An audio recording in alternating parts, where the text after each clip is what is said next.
আসিফ ভাই, শুধু বাইকের উপরে বসে থাকলে কি হবে? আমার ভিউয়াররা তো ভাই বাইক নিতে চায়, অফার দেন আজকে ভাই। আপনার নাম বলা মাত্রই কিন্তু 5000 টাকা লেস হয়ে যাবে। বলেন কি ভাই, 5000 টাকা যে ডিসকাউন্ট কোনো থাকবে? মডেল থেকে আপনার নাম বলা মাত্রই 5000 টাকা লেস ভাই হয়ে যে যাবে। কোনো মডেল লাগবে না, এই বাইকটাতে 5000 টাকার অফার চাই। আসলে এই বাইকটা তো ভাই নতুন এসেছে, দেখতে আচ্ছা। পাচ্ছেন নিউ গ্রাফিক্স। আচ্ছা। এখানে কিন্তু সবসময় কোনো গ্লসি দেখি, বাট আজকে কিন্তু ম্যাট দেখতেছেন। আচ্ছা। গ্রাফিক্সটাও কিন্তু একটু আলাদা আরিফ ভাই।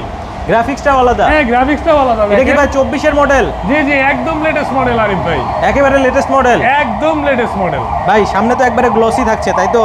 জি, সামনে একটু গ্লসি থাকতেছে, বাট সাইড পার্টে কিন্তু ম্যাট থাকবে এবং কিছু স্টিকারিং পরিবর্তন রয়েছে। আচ্ছা ভাই, আপনি তো বললেন যে 5000 টাকা ডিসকাউন্ট দিবেন আমার নাম বললেই। জি জি, তো ভাই এটার প্রাইস কত পড়বে? এটার প্রাইস রাখছি আমরা 6,05,000 টাকা। 6,05,000? জি, 6,05,000। আর হোয়াইট টপ 10 এর এই রিল দেখে আসলে আসলেই 5,000 টাকা লেস, মানে 6 লাখে পাবে? 6 লাখে পাবে। বলেন কি ভাই? একদমে একদম